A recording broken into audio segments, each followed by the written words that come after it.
ಬೀಜಗಣಿತದ ಒಂದು ಚರಾಕ್ಷರವಿರುವ ರೇಖಾತ್ಮಕ ಸಮೀಕರಣಗಳು ಈ ಒಂದು ಅಧ್ಯಾಯವನ್ನು ಈಗ ಮುಂದುವರಿಸ್ತಾ ಇದ್ದೇನೆ ಮಕ್ಕಳೇ.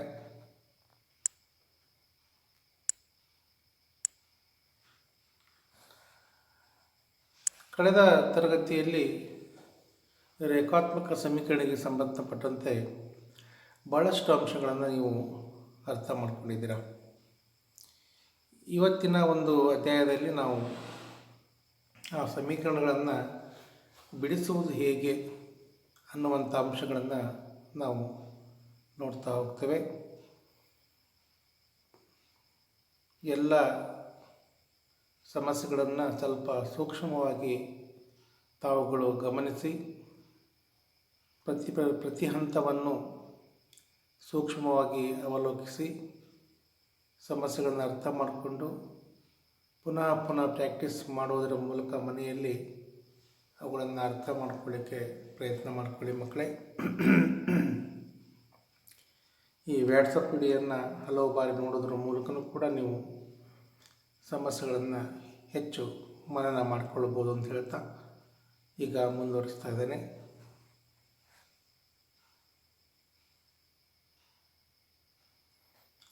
ಇಲ್ಲಿ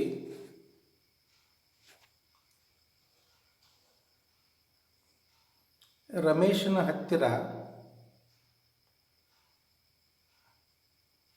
5 ರೂಪಾಯಿ ನಾಣ್ಯಗಳಷ್ಟು 5 ರೂಪಾಯಿನ ನಾಣ್ಯಗಳೆಷ್ಟು ಇರುವುದೋ ಅದರಷ್ಟು 2 ರೂಪಾಯಿ ನಾಣ್ಯಗಳಿವೆ. ಅದರ 9ರಷ್ಟು 2 ರೂಪಾಯಿ ನಾಣ್ಯಗಳಿವೆ.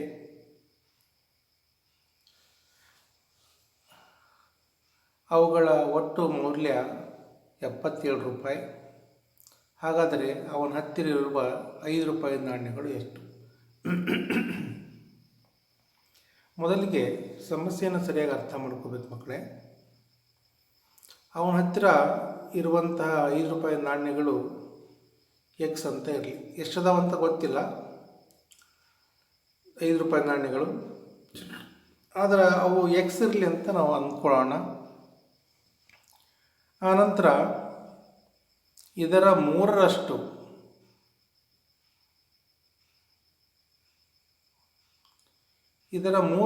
ಅಂತಂದರೆ ಅಲ್ಲಿ ಏನಾಗುತ್ತೆ, ಅವಾಗ 3x ಅಂತ ಆಗುತ್ತೆ. ಇದರ 3ರಷ್ಟು ಯಾವ ನಾಣ್ಯಗಳಿವೆ? ಅಲ್ಲಿ 2 ರೂಪಾಯಿ ನಾಣ್ಯಗಳಿವೆ. ಅಂದರೆ 5 ರೂಪಾಯಿ ನಾಣ್ಯಗಳು ಎಕ್ಸ್ ಇರಲಿ, 2 ರೂಪಾಯಿ ನಾಣ್ಯಗಳು ಎಷ್ಟಿರಲಿ? ಸಮಸ್ಯೆ ಪ್ರಕಾರ ಏನಾಗಿದೆ ಅಂದರೆ 5 ರೂಪಾಯಿ ನಾಣ್ಯಗಳು ಎಷ್ಟಲ್ಲಿ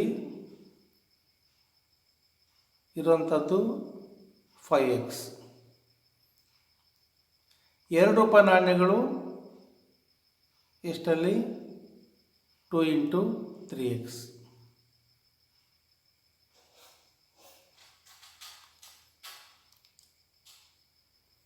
ಹಾಗಾಗಿ ಮಕ್ಕಳೇ, ಈಗ ಅವನ ಹತ್ರ ಇರುವಂಥ ಒಟ್ಟು ನಾಣ್ಯಗಳ ಸಂಖ್ಯೆ ಎಷ್ಟು? 5x + 6x = 11x. 11x ನಾಣ್ಯಗಳು ಅವನ ಹತ್ರ ಇವೆ. ಈ 11x ನಾಣ್ಯಗಳ ಮೌಲ್ಯ ಎಷ್ಟು? 77 ರೂಪಾಯಿ. ಎಷ್ಟು? 77 ರೂಪಾಯಿ. ಇನ್ನೊಂದು ಸಾರಿ ನೋಡಿ ಮಕ್ಕಳು, ಇಲ್ಲಿ ಗಮನಿಸಿ. ಈಗ ಅವನ ಹತ್ತಿರ ಇರುವಂಥ ನಾಣ್ಯಗಳು 5 ರೂಪಾಯಿ ನಾಣ್ಯಗಳು ಎಷ್ಟಿರಲಿ? 5x ರೂಪಾಯಿ ಇರಲಿ. ಇದರ 3ರಷ್ಟು ಅಂತಂದರೆ 2 ರೂಪಾಯಿ ನಾಣ್ಯಗಳು 3x ಆಗುತ್ತೆ. ಈಗ ಅವನ ಹತ್ರ ಇರುವಂಥ ಒಟ್ಟು ಹಣ ಎಷ್ಟು ಅಂತಂದರೆ ಸಮಸ್ಯೆ ಪ್ರಕಾರ 5 ರೂಪಾಯಿ ನಾಣ್ಯಗಳು 5x, 2 ರೂಪಾಯಿ ನಾಣ್ಯಗಳು 2 × 3x = 6x. ಅವನ ಹತ್ರ ಇರುವಂಥ ಒಟ್ಟು ಹಣ ಎಷ್ಟು ಅಂದರೆ 6x + 5x = 11x. therefore 11x = 77. therefore x = 77/11. therefore x = 7. ಅಂದರೆ ನಾಣ್ಯಗಳ ಸಂಖ್ಯೆ ಎಷ್ಟಾಯಿತು ಅಲ್ಲಿಗೆ 7 ಆಯಿತು. 5 ರೂಪಾಯಿನ ನಾಣ್ಯಗಳು ಎಷ್ಟು ಅಲ್ಲಿಗೆ 7 ಆಯಿತು. 2 ರೂಪಾಯಿನ ನಾಣ್ಯಗಳು ಎಷ್ಟು ಮಕ್ಕಳು ಅಲ್ಲಿಗೆ ಈಗ 3x = 3 × 7 = 21. ಹೀಗೆ ಅವನಲ್ಲಿರುವಂಥ 5 ರೂಪಾಯಿ ನಾಣ್ಯಗಳು 7, 2 ರೂಪಾಯಿ ನಾಣ್ಯಗಳು 27. ಈಗ ನೋಡ್ರಿ, ಈಗ ಅವನಲ್ಲಿರುವಂಥ ಒಟ್ಟು ಹಣ ಬ್ಯಾಲೆನ್ಸ್ ಆಗುತ್ತೆ ನೋಡಿ. 7 5 35.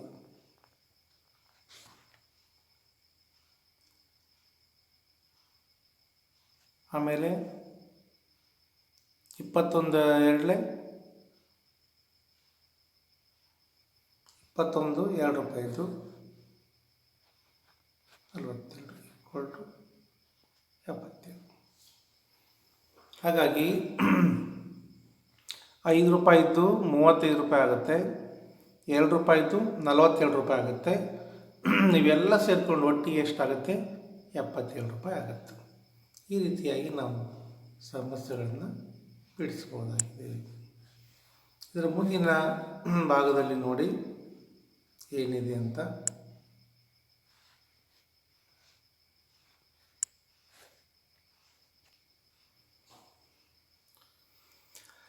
ಎರಡು ಸಂಖ್ಯೆಗಳ ವ್ಯತ್ಯಾಸ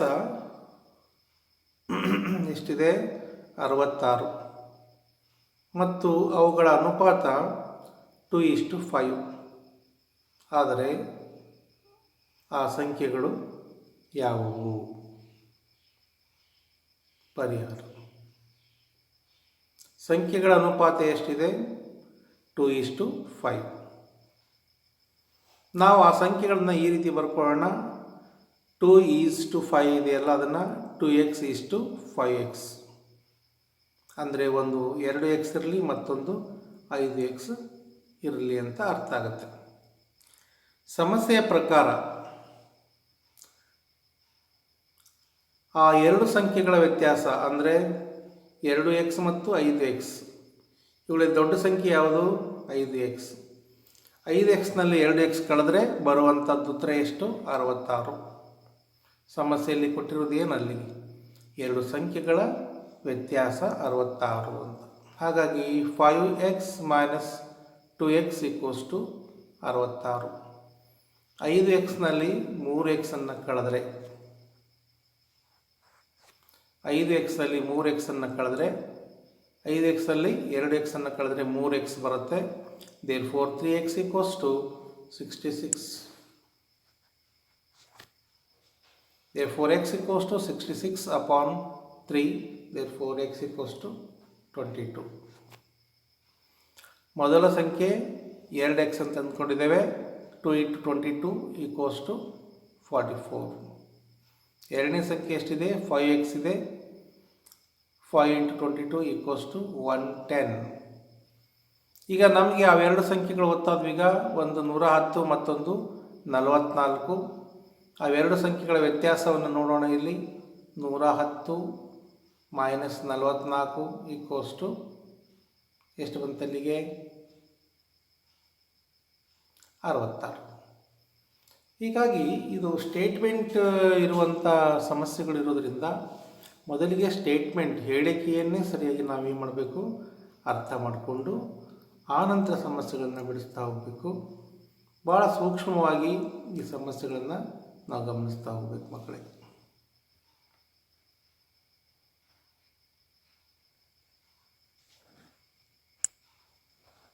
ಮುಂದಿನ ಸ್ಲೈಡ್ನಲ್ಲಿ ಏನಿದೆ ಅಂತ ನೋಡೋಣ. ಅಭ್ಯಾಸ 3.2ದಲ್ಲಿರುವಂಥ ಒಂದು ಸಮಸ್ಯೆ ಇದು. ಏನಿದೆ ಈ ಸಮಸ್ಯೆಯಲ್ಲಿ ಅಂದರೆ ಆಯತಾಕಾರದ ಈಜುಕೊಳದ ಸುತ್ತಲೂ ಆಯತಾಕಾರದ ಈಜುಕೊಳದ ಸುತ್ತಳತೆ 154 ಮೀಟರ್ ಇದೆ. ಅದರ ಉದ್ದವು ಅಗಲದ 2ರಷ್ಟಾಗಿದೆ. ಅದರ ಉದ್ದವು ಅದರ ಅಗಲದ 2ರಷ್ಟಾಗಿದೆ. 2ರಷ್ಟಕ್ಕಿಂತ 2 ಹೆಚ್ಚಾಗಿದೆ ಅಂತಿದೆ ಅದರಲ್ಲಿ. ಅದರ ಉದ್ದವು ಅಗಲಕ್ಕಿಂತ 2 ಮೀಟರ್ ಹೆಚ್ಚಾಗಿದೆ. ಹಾಗಾದರೆ ಅದರ ಉದ್ದ ಮತ್ತು ಅಗಲಗಳನ್ನು ಕಂಡುಹಿಡಿಯಿರಿ. ಇಲ್ಲಿ ಆಕೃತಿಯಲ್ಲಿ ಬರೆದ ಮಕ್ಕಳ, ಈಗ ನಾನು ABCD ಒಂದು ಆಯತಾಕಾರದ ಈಜುಕೊಳ ಅಂತ ಭಾವಿಸೋಣ.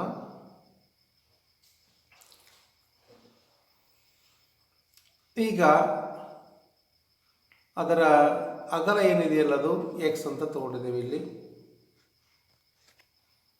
ನಂತರ ಅದರ ಉದ್ದ ಅಗಲದ 2 ಅಗಲದ 2 ಅಂದರೆ 2x ಮತ್ತು 2 ಜಾಸ್ತಿ ಆಗಿದೆ +2. ದೇರ್ಫೋರ್ ಆಯತದ ಅಗಲ x ಮೀಟರ್ ಇರಲಿ, ಉದ್ದ 2x + 2 ಮೀಟರ್. ದೇರ್ಫೋರ್ ಆಯತದ ಸುತ್ತಳತೆ = 2 ಉದ್ದ ಅಗಲ. ಸೂತ್ರ ಗೊತ್ತಿದೆಯಲ್ಲ ನಮಗೆ. 2 ಉದ್ದ ಇದ್ದಾವೆ ಇದರಲ್ಲಿ, 2 ಅಗಲ ಇದ್ದಾವೆ ಇದರಲ್ಲಿ. 2 ನಾವು ಸಾಮಾನ್ಯವಾಗಿ ತೆಗೆದುಕೊಂಡ್ರೆ 2 ಉದ್ದ + 2 ಅಗಲ, 2 ಉದ್ದ + ಅಗಲ.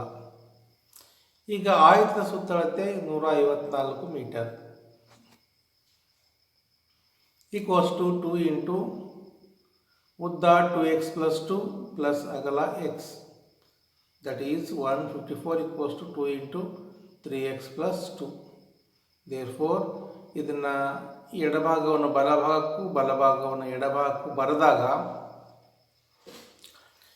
2 3x + 2 into bracket 2 into bracket 2x + 2 = 154. 2 ಅನ್ನು ಕೆಳಗೆ ತಗೊಂಡ್ಬಂದ್ಬಿಟ್ರೆ 3x + 2 = 154. 3x + 2 = 77. 3x = 77 - 2. ಅಲ್ಲೇನಾಯಿತು 2, ಮತ್ತು ಬಲಭಾಗಕ್ಕೆ ಬಂದಾಗ ಮೈನಸ್ ಆಯಿತು, -2 ಅಂತಾಯಿತು. Therefore 3x = 75, x = 75/3, therefore x = 25. ಹಾಗಾಗಿ ಮಕ್ಕಳೇ, ಈಗ ಎಕ್ಸ್ನ ಮೌಲ್ಯ 25 ಬಂತು, ಅಂದರೆ ಈಜುಕೊಳದ ಅಗಲ 25 ಮೀಟರ್. ಅದರ ಉದ್ದ ಎಷ್ಟಾಗುತ್ತೆ ಅಲ್ಲಿಗೆ? ಉದ್ದ 2x + 2 ಅಂತಿದೆ.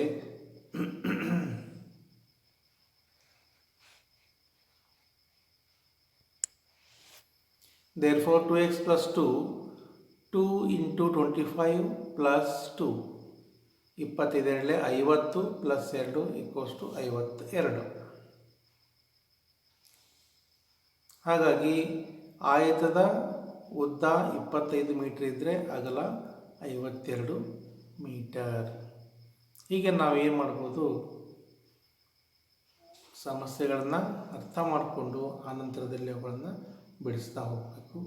ಭಾಳಷ್ಟು ನಿಧಾನವಾಗಿ ಇವುಗಳನ್ನು ನಾವು ಸಮಸ್ಯೆಗಳನ್ನು ಬಿಡಿಸ್ತಾ ಹೋಗ್ಬೇಕು ಮಕ್ಕಳೇ. ಒಂದೇ ಸಲಕ್ಕೆ ನೇರವಾಗಿ ಬಿಡಿಸೋಕ್ಕೆ ಸ್ವಲ್ಪ ಕಷ್ಟ ಆಗುತ್ತೆ. ಮೊದಲು ಸಮಸ್ಯೆಯನ್ನೇ ಸ್ಪಷ್ಟವಾಗಿ ಅರ್ಥ ಮಾಡಿಕೊಂಡು ಅದನ್ನು ಆ ಉತ್ತರವನ್ನು ನಾವೇನು ಮಾಡಬೇಕು, ವ್ಯಕ್ತಪಡಿಸ್ತಾ ಹೋಗಬೇಕು. ಇದು ಅರ್ಥ ಆಗಿದೆ ಅಂತ ಭಾವಿಸ್ತಾರೆ ಮಕ್ಕಳು. ಈಗ ನಂತರ ಮುಂದಿನ ಸ್ಲೈಡಲ್ಲಿ ಏನಿದೆ ಅಂತ ನೋಡೋಣ. ಮುಂದಿನ ಸ್ಲೈಡಲ್ಲಿ 2 ಸಂಖ್ಯೆಗಳ ಮೊತ್ತ 95, ಒಂದು ಇನ್ನೊಂದಕ್ಕಿಂತ 15 ಹೆಚ್ಚಾದರೆ ಆ ಸಂಖ್ಯೆಗಳನ್ನು ಕಂಡುಹಿಡಿಯಿರಿ. 2 ಸಂಖ್ಯೆಗಳ ಮೊತ್ತ 95, ಅವುಗಳಲ್ಲಿ ಒಂದು ಇನ್ನೊಂದಕ್ಕಿಂತ 15 ಹೆಚ್ಚಾದರೆ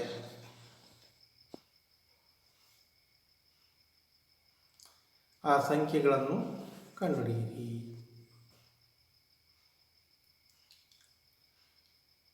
ಇಲ್ಲಿ ನಮಗೆ ಆ ಸಂಖ್ಯೆ x ಇರಲಿ ಅಂತ ಭಾವಿಸೋಣ.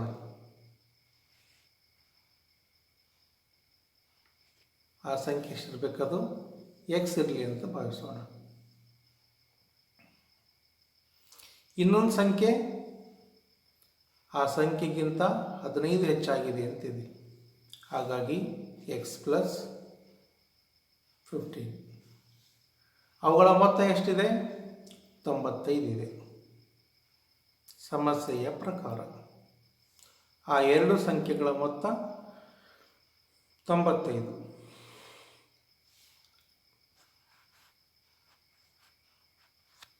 ಏನಾಗಾದರೆ ಎಕ್ಸ್ ಪ್ಲಸ್ 5 = 95. ದೇರ್ಫೋರ್ ಎಕ್ಸ್ ಸೇರಿದ್ರೆ 2x ಆಯಿತು.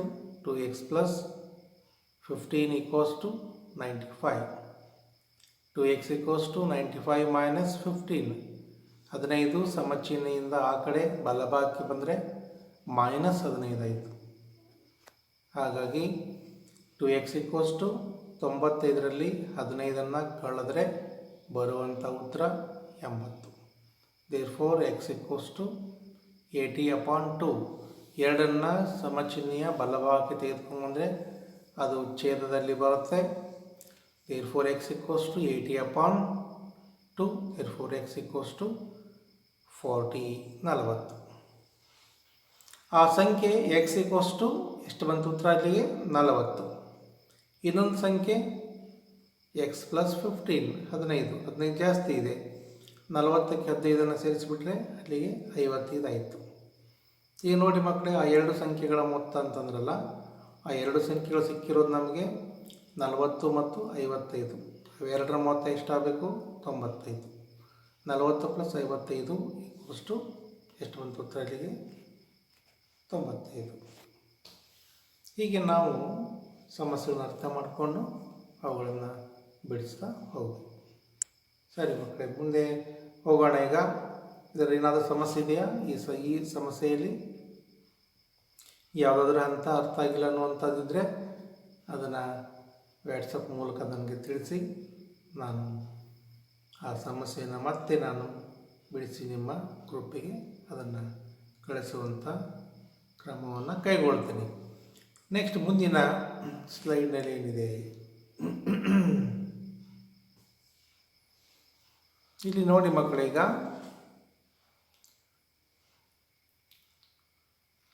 3 ಕ್ರಮಾಗತ ಪೂರ್ಣಾಂಕಗಳ ಮೊತ್ತ 51.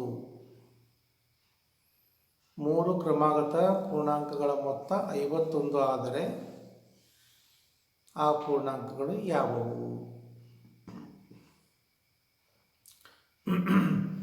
ಅನುಕ್ರಮವಾಗಿರುವಂಥ ಪೂರ್ಣಾಂಕಗಳು.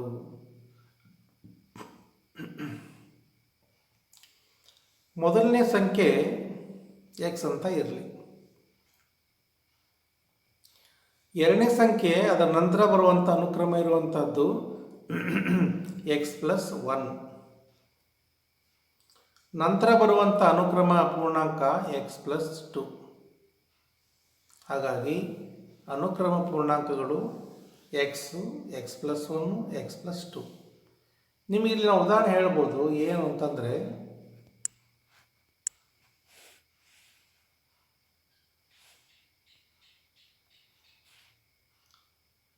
ಹತ್ತು 11 12 ಅನುಕ್ರಮ ಪೂರ್ಣಾಂಕಗಳು. ಒಂದು x ಇರಲಿ,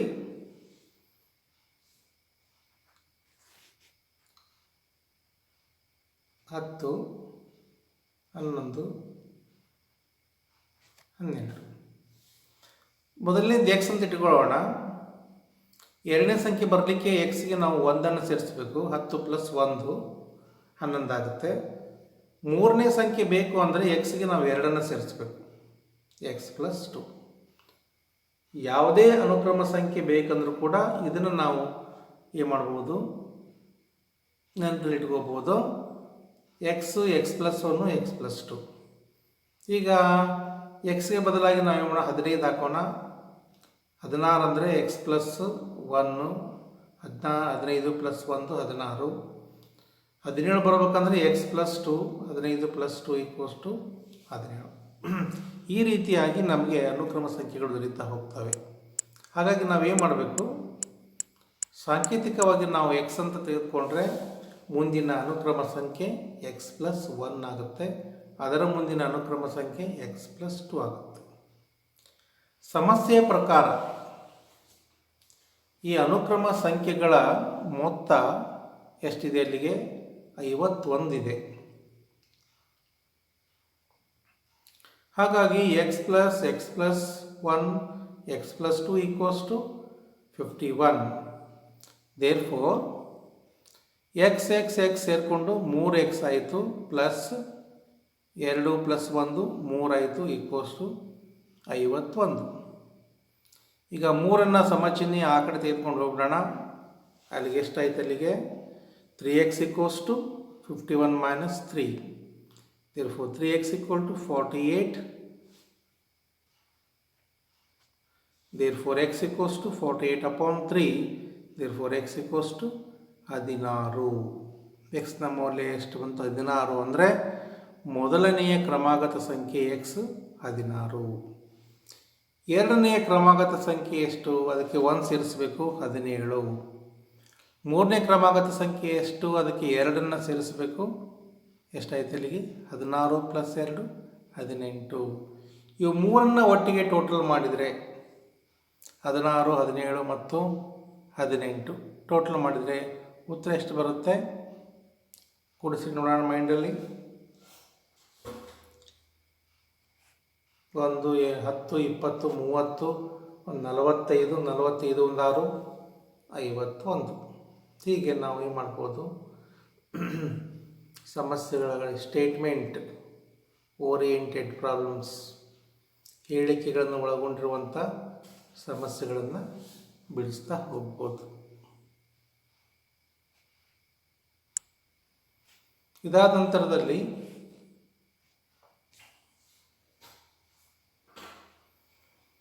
ಮುಂದಿನ ಹಂತದಲ್ಲಿ ಬರುವಂಥ ಸಮಸ್ಯೆ ಏನಿದೆ?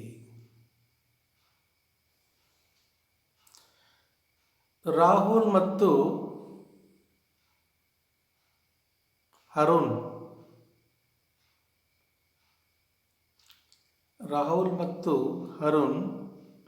ಅವರ ವಯಸ್ಸುಗಳ ಅನುಪಾತ 5:7 ಇದೆ. 5:7. 4 ವರ್ಷಗಳ ನಂತರ ಅವರ ವಯಸ್ಸುಗಳ ಮೊತ್ತ 56. ಆದರೆ ಅವರ ಈಗಿನ ವಯಸ್ಸು ಎಷ್ಟು? ನೋಡಿ ಸಮಸ್ಯೆ ಹೆಂಗಿದೆ ನೋಡಿದು.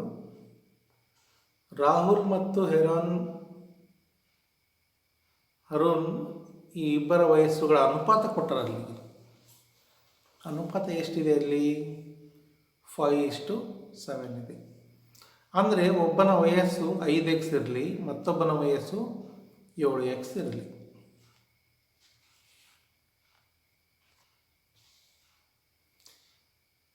ಅವರ ವಯಸ್ಸುಗಳ ಮೊತ್ತ 4 ವರ್ಷಗಳ ನಂತರ 56 ಇರುತ್ತೆ. ಸದ್ಯಕ್ಕೆ 56 ಇಲ್ಲ, ಹೌದು. 4 ವರ್ಷಗಳ ನಂತರ 56 ಆಗುತ್ತೆ. ಹಾಗಾಗಿ ಸಮಸ್ಯೆ ಪ್ರಕಾರ 4 ವರ್ಷಗಳ ನಂತರ ಅಂದರೆ 5x ಇರುವಂಥದ್ದು 5x ಪ್ಲಸ್ 4 ಆಗುತ್ತೆ. 7x ಇರುವಂಥದ್ದು 7x ಪ್ಲಸ್ 4 ಆಗುತ್ತೆ. 4 ವರ್ಷಗಳ ನಂತರ ಅಂದರೆ ಅದಕ್ಕೆ 4 ವರ್ಷವನ್ನು ಇಬ್ಬರಿಗೂ ಸೇರಿಸ್ಬೇಕು ನಾವು, ಆಗುತ್ತೆ. ಇವಾಗ ಸಮಸ್ಯೆ ಪ್ರಕಾರ 4 ವರ್ಷಗಳ ನಂತರ ಅವರಿಬ್ಬರ ವಯಸ್ಸುಗಳ ಮೊತ್ತ ಎಷ್ಟು? 56. ಈಗ ನಾನು ಅವರ ವಯಸ್ಸುಗಳ ಮೊತ್ತವನ್ನು ತೆಗೆದುಕೊಳ್ತೇನೆ. ಇಲ್ಲಿ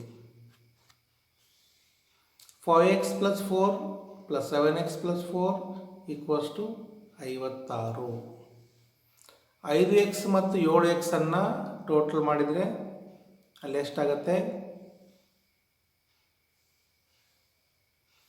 12x. 4 plus 4 8. Therefore 12x plus 8 equals to 56. 12x equals to 8 ಸಮಚಿಹ್ನೆಯ ಮತ್ತೊಂದು ಪಾರ್ಶ್ವಕ್ಕೆ ಬಂದರೆ ಅಲ್ಲಿ ಎಷ್ಟಾಗತ್ತೆ? ಅವಾಗ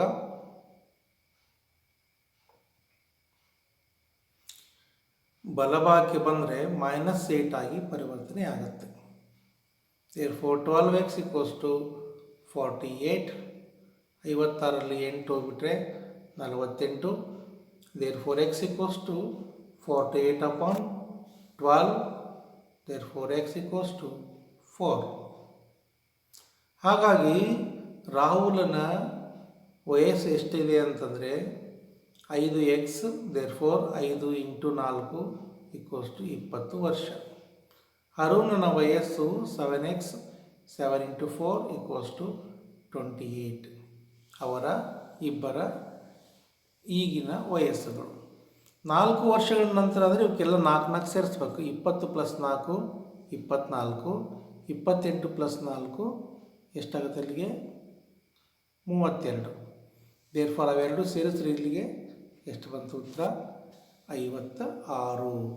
ನಮ್ಮ ಸಮಸ್ಯೆಯಲ್ಲಿ ಕೊಟ್ಟಿರುವಂಥ ಅವರಿಬ್ಬರ ವಯಸ್ಸುಗಳ ಮೊತ್ತ 4 ವರ್ಷಗಳ ನಂತರ ಇರುವಂಥ ವಯಸ್ಸುಗಳ ಮೊತ್ತ ಏನಾಗುತ್ತೆ ಅಲ್ಲಿಗೆ 56 ಅನ್ನುವಂಥದ್ದು ಗೊತ್ತಾಗುತ್ತೆ. ಹಾಗಾಗಿ ಸಮಸ್ಯೆಗಳನ್ನು ಸೂಕ್ಷ್ಮವಾಗಿ ಅವಲೋಕನ ಮಾಡಿ ಆ ಸಮಸ್ಯೆಗಳನ್ನು ಬಿಡಿಸ್ತಾ ಹೋಗಬೇಕು. ಇದಾದ ನಂತರದಲ್ಲಿ ಮುಂದೆ ಬರುವಂಥ ಸಮಸ್ಯೆಗಳನ್ನು ನೋಡೋಣ. ಈ ಮುಂದೆ ಬರುವಂಥ ಸಮಸ್ಯೆಗಳು ಯಾವ ಟೈಪ್ ಇದಾವೆ ಅಂತಂದರೆ, ಎರಡೂ ಕಡೆ ಚರಾಕ್ಷರ ಇರುವಂಥ ಸಮೀಕರಣ ಬಂದರೆ ಆ ಸಮೀಕರಣಗಳನ್ನು ಹೇಗೆ ಬಿಡಿಸಬೇಕು ಅಂತ. ಎರಡೂ ಭಾಗದಲ್ಲಿ ಚರಾಕ್ಷರಗಳಿದ್ದರೆ, ಈಗ ಮೊದಲನೇ ಸಮಸ್ಯೆ ನೋಡಿ, 2x - 3 equals to x plus 2. ಎಡಭಾಗದಲ್ಲಿ 2x ಇದೆ ಅವ್ಯಕ್ತ ಪದ, ಬಲಭಾಗದಲ್ಲಿ x ಇದೆ. ಇಂಥ ಸಂದರ್ಭದಲ್ಲಿ ನಾವೇನು ಮಾಡಬೇಕಂದ್ರೆ ಎಡಭಾಗ ಮತ್ತು ಬಲಭಾಗಗಳನ್ನು ಏನು ಮಾಡಬೇಕು, ಅವ್ಯಕ್ತ ಪದಗಳನ್ನು ಒಂದು ಕಡೆ ಬರೋ ಹಾಗೆ ಮಾಡಿಕೊಂಡು ಸಮಸ್ಯೆಗಳನ್ನು ಬಿಡಿಸುವಂಥ ಪದ್ಧತಿ. ನಾವೀಗ ನಿಯಮಗಳನ್ನು ಉಪಯೋಗಿಸ್ಕೊಂಡು ಬಿಡಿಸಿದರೆ ಏನಾಗುತ್ತೆ ಅಂತ ನೋಡೋಣ. ಎಡಭಾಗದಲ್ಲಿ ಏನಿದೆ, ಇಲ್ಲಿ 2x ಇದೆ, ಬಲಭಾಗದಲ್ಲಿ x ಇದೆ. 2x ಅನ್ನು ಕ್ಯಾನ್ಸಲ್ ಮಾಡ್ಕೊಳ್ಳೋಣ ಅಂದರೆ 2xಗೆ -2x ಅನ್ನು ಸೇರಿಸೋಣ. ಸಮಚಿಹ್ನೆ ಎರಡು ಭಾಗದಲ್ಲಿ. 2x - 2x - 3 equals to x - 2x plus 2. 2x get cancel. Therefore -3 equals to 2x ನಲ್ಲಿ x ಹೋದರೆ -x.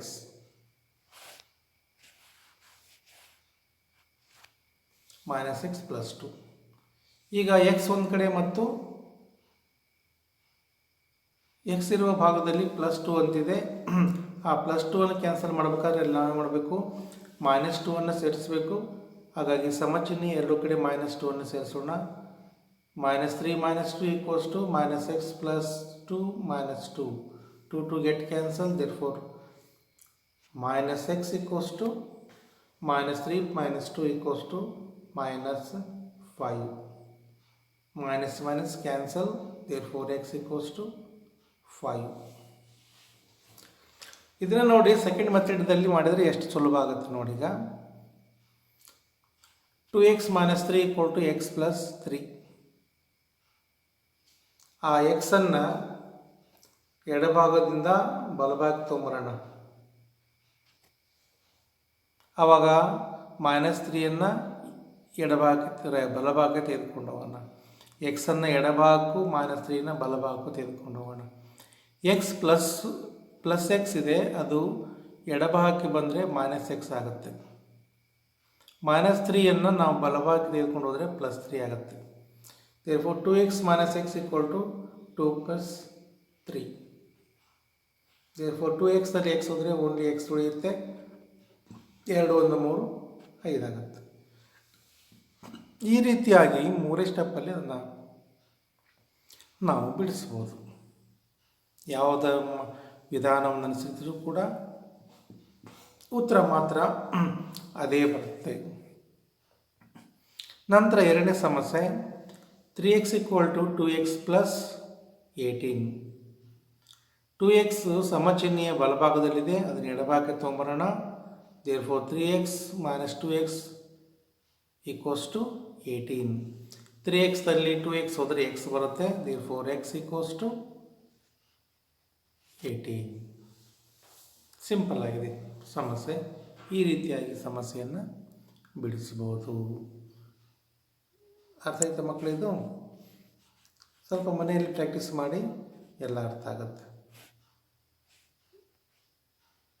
ನಂತರ 5x + 9 = 5 + 3x. ಇದಕ್ಕೆ ಪರಿಹಾರವನ್ನು ಬರಿತಾ ಹೋಗೋಣ. 5x + 9 = 5 + 3x. Therefore 5x - 3x = 5 - 9.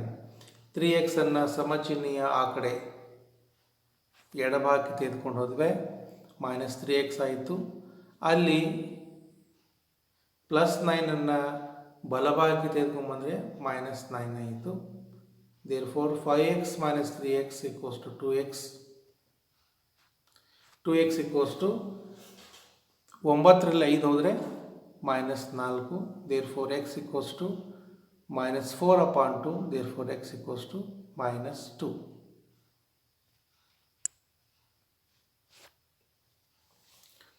ನಂತರ 4ನೇ ಸಮಸ್ಯೆ 2x - 1 = 4x - x. ಇದಕ್ಕೆ ಪರಿಹಾರ 2x - 1 = 14 - x.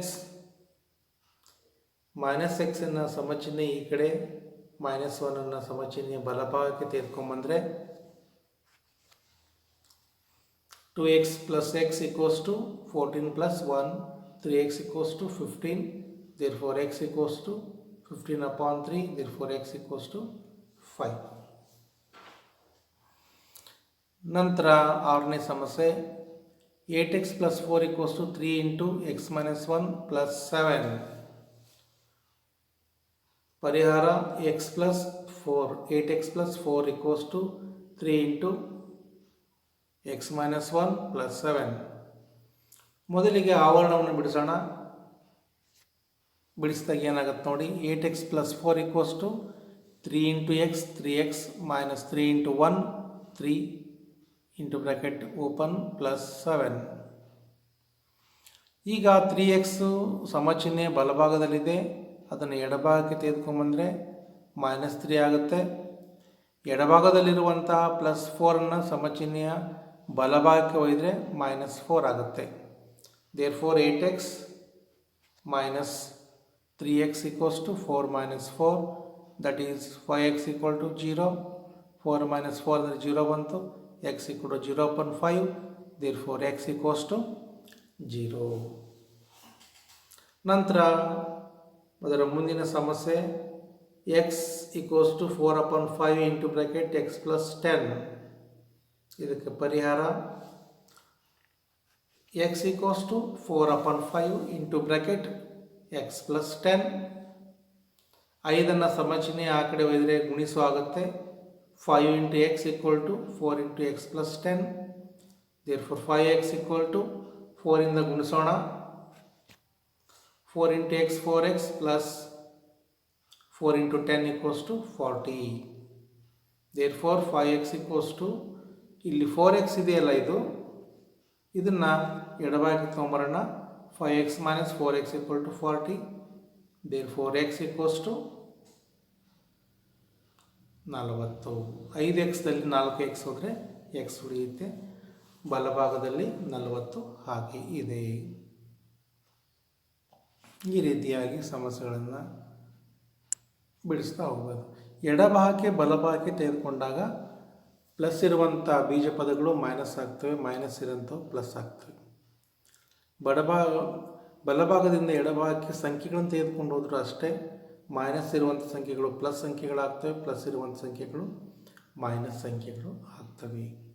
ಆ ಒಂದು ನಿಯಮವನ್ನು ಮೈಂಡಲ್ಲಿ ಇಟ್ಟುಕೊಂಡು ಈ ಸಮಸ್ಯೆಗಳನ್ನು ಬಿಡಿಸ್ತಾ ಹೋಗಬೇಕು. ನೋಡಿ ಇಲ್ಲಿ ಮಕ್ಕಳೀಗ 3.4 ಒಂದು ಸಮಸ್ಯೆ ಇದೆ.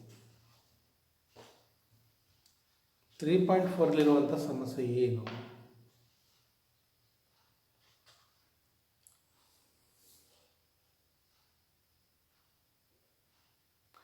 ಅಮೀನಾ ಒಂದು ಸಂಖ್ಯೆಯನ್ನು ಊಹಿಸಿಕೊಂಡು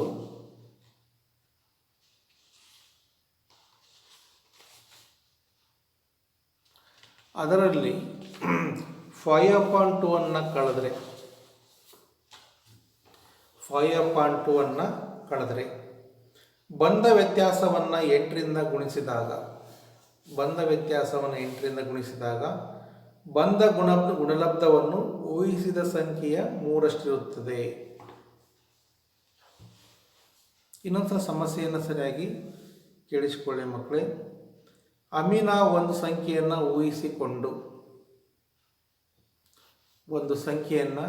ಊಹಿಸಿಕೊಂಡು ಅದರಲ್ಲಿ 5/2 ಅನ್ನು ಕಳೆದ್ರೆ ಬರುತ್ತಲ್ಲ ಬಂಧ ವ್ಯತ್ಯಾಸವನ್ನು 8ರಿಂದ ಗುಣಿಸಿದಾಗ ಬಂಧ ಗುಣಲಬ್ಧವು ಆ ಸಂಖ್ಯೆ ಊಹಿಸಿದ ಸಂಖ್ಯೆಯ 3ರಷ್ಟಕ್ಕೆ ಸಮನಾಗಿರುತ್ತೆ. ಹಾಗಾದರೆ ಆ ಸಂಖ್ಯೆ ಯಾವುದು? ಸಮಸ್ಯೆ ಪ್ರಕಾರ ಮಕ್ಕಳೀಗ ಅಮೀನಾ ಊಹಿಸಿದಂಥ ಸಂಖ್ಯೆ x ಇರಲಿ.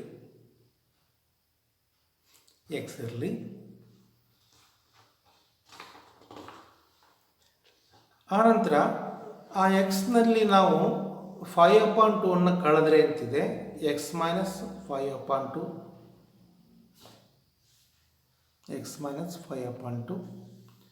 ಗುಣಲಬ್ಧವನ್ನು 8ರಿಂದ ಗುಣಿಸಿದಾಗ ವ್ಯತ್ಯಾಸವನ್ನು 8ರಿಂದ ಗುಣಿಸಿದಾಗ x - 5/2 × 8 = ಏನಲ್ಲಿ ಬಂದಂಥ ಗುಣಲಬ್ಧವು ಊಹಿಸಿದ ಸಂಖ್ಯೆಯ 3ರಷ್ಟಿರುತ್ತದೆ. ಊಹಿಸಿದ ಸಂಖ್ಯೆ ಎಷ್ಟಿದೆ? ಇಲ್ಲಿ x ಇದೆ. ಹಾಗಾಗಿ ಆ ಸಂಖ್ಯೆ 3ರಷ್ಟು ಅಂದರೆ 3x. ಇದೇ ಭಾಳ ಇಂಪಾರ್ಟೆಂಟ್ ಮಕ್ಕಳಿಗೆ ಬರ್ಕೊಳ್ಳುವಂಥದ್ದು. Therefore x - 5/2 × 8 = 3x.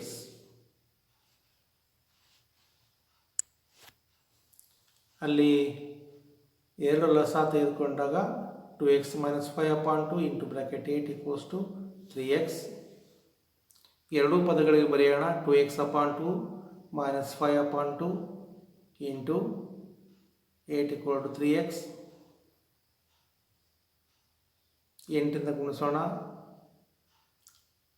16x/2 - 40/2 × 3x. 2ರಿಂದ ಭಾಗಿಸಿದಾಗ 8x - 20 = 3x. 3x ಈ ಕಡೆ ತೊಗೊಂಡು ಹೋಗೋಣ, -20 ಈ ಕಡೆ ತೊಗೊಂಡು ಹೋಗೋಣ. 8x - 3x = 20. 5x = 20. Therefore 3x = 20. x = 20/5.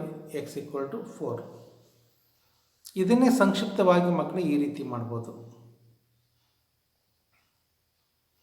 x - 5/2 × 8 = 3x. 8ರಿಂದ ಗುಣಿಸ್ಬಿಡೋಣ ಅಂಶಕ್ಕೆ. 8x - 8 × 5 40/2 = 3x ಬಂದ್ಬಿಡುತ್ತೆ ಅಲ್ಲಿಗೆ ನಮಗೆ. ಆಮೇಲೆ 8x - 40/2 ಅಂದರೆ 20 = 3x.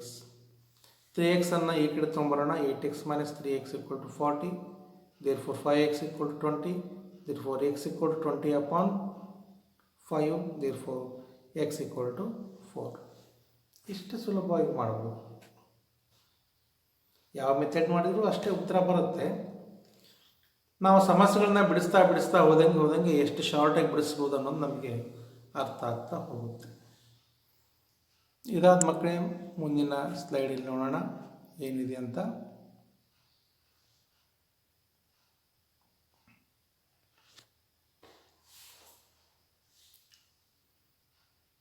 ಸಮೀಕರಣವನ್ನು ಸುಲಭ ರೂಪಕ್ಕೆ ತನ್ನಿ. ಈ ರೀತಿಯ ಸಮಸ್ಯೆಗಳು ಸಾಮಾನ್ಯವಾಗಿ ಬರ್ತವೆ. ಸಮೀಕರಣವನ್ನು ಸುಲಭ ರೂಪಕ್ಕೆ ತನ್ನಿ.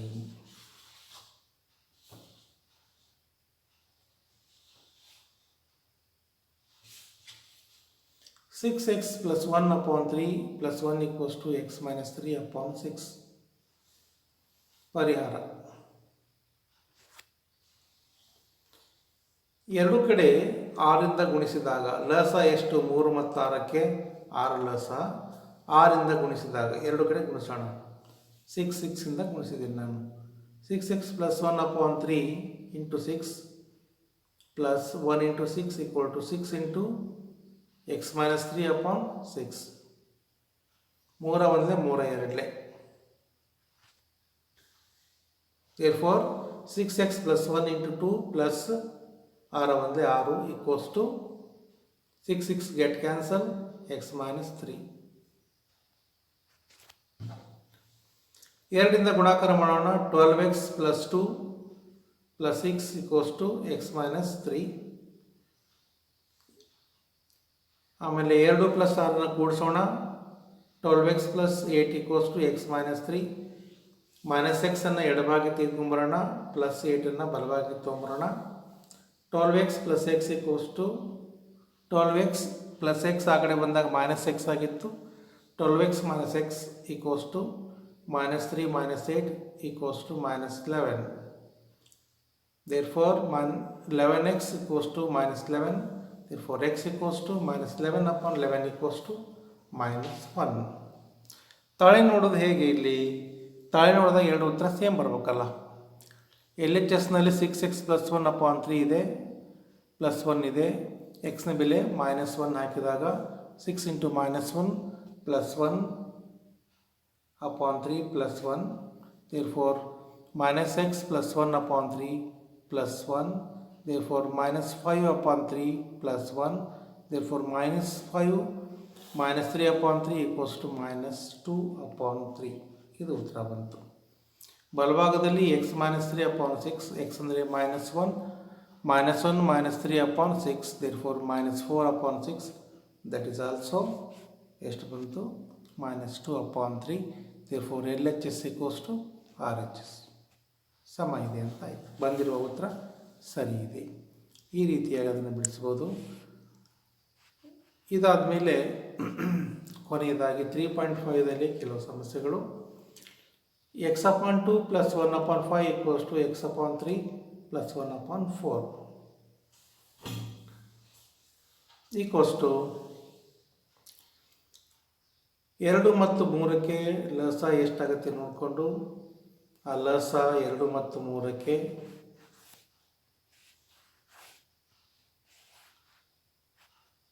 6 ಆಗಿದೆ. 6 ತೆಗೆದುಕೊಂಡೇವೆ ಇಲ್ಲಿ. therefore 6 ಲಸ ತೆಗೆದುಕೊಂಡ್ರೆ 2 3 6, 3 2 6, 3x - 2x = 5 4 ಲಸ 20 ಆಗುತ್ತೆ. 4 5 20, 5 4 20 ಮೇಲ್ಗಡೆ ಬರ್ದೇನೆ ನೋಡ್ರಿ ಆರೆಂಜ್ ಕಲರಿಂದ. therefore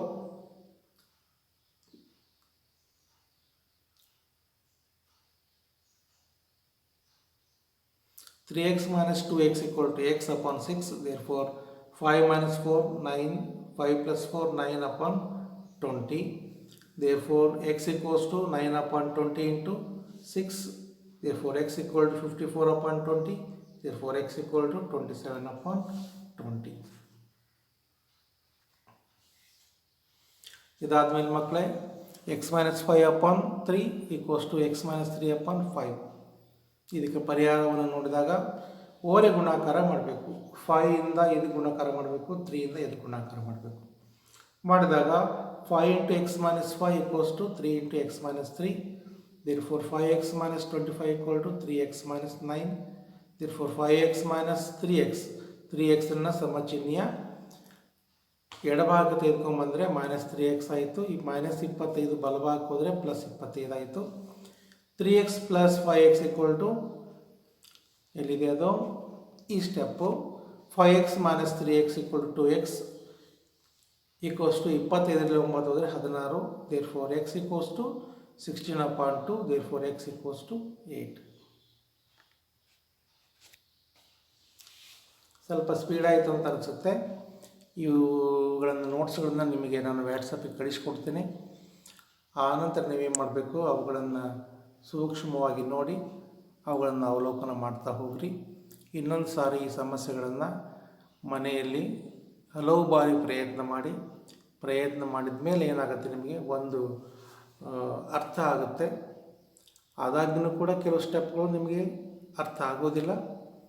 ಅವುಗಳನ್ನು ಮುಂದಿನ ದಿನಗಳಲ್ಲಿ ನೋಡೋಣ. ಯಾವ್ಯಾವ ಹಂತಗಳು ನಿಮಗೆ ಅರ್ಥ ಆಗಿಲ್ಲ, ಯಾವ ಸ್ಟೆಪ್ಗಳು ಅರ್ಥ ಆಗಿಲ್ಲ ಅನ್ನೋದನ್ನು ಮುಂದಿನ ದಿನಗಳಲ್ಲಿ ತೋರಿಸ್ತೇನೆ. ಮಕ್ಕಳೇ, ಇವತ್ತಿನ ಅಧ್ಯಾಯದಲ್ಲಿ ನಾನು ಬಹಳಷ್ಟು ಸಮಸ್ಯೆಗಳನ್ನು ಏನು ಚರಾಕ್ಷರವಿರುವ ರೇಖಾತ್ಮಕ ಸಮೀಕರಣಗಳಲ್ಲಿ ಬಹಳಷ್ಟು ಸಮಸ್ಯೆಗಳನ್ನು ಬಿಡಿಸಿದೆ ನಾನು. ಸ್ಟೇಟ್ಮೆಂಟ್ ಓರಿಯೆಂಟೆಡ್ ಪ್ರಾಬ್ಲಮ್ಸನ್ನು ಸ್ಟಾರ್ಟ್ ಮಾಡಿದೆ. ಆ ನಂತರ ನೋಡಿ ಎಲ್ಲ ಸಮಸ್ಯೆಗಳನ್ನು ಅರ್ಥ ಮಾಡ್ಕೊಂಡು ಬಿಡಿಸ್ಬೇಕಾಗತ್ತೆ. ಆನಂತರ ಎರಡೂ ಕಡೆ ಚರಾಕ್ಷರವಿರುವಂಥ ಸಮೀಕರಣ ಹೇಗೆ ಬಿಡಿಸ್ಬೇಕು ಅನ್ನೋದನ್ನು ನೋಡಿದ್ವಿ. ಆನಂತರ ಮತ್ತೆ ಸ್ಟೇಟ್ಮೆಂಟ್ ಓರಿಯೆಂಟೆಡ್ ಪ್ರಾಬ್ಲಮ್ಗಳು ಅವುಗಳನ್ನು ಕೂಡ ನೋಡಿದ್ವಿ. ಆಮೇಲೆ ಎರಡೂ ಕಡೆ ಚರಾಕ್ಷರ ಇರುವಂಥ ಸ್ವಲ್ಪ ಕ್ಲಿಷ್ಟವಾಗಿರುವಂಥ ಸಮೀಕರಣಗಳನ್ನು ಬಿಡಿಸೋದು ಹೇಗೆ ಅಂತ ಕೂಡ ನೋಡಿದ್ವಿ. ಈ ರೀತಿಯಾಗಿ ಸಮಸ್ಯೆಗಳು ಬರ್ತವೆ, ಅವುಗಳನ್ನು ಕೂಡ ನಾವು ಗಮನಿಸಿದ್ವಿ.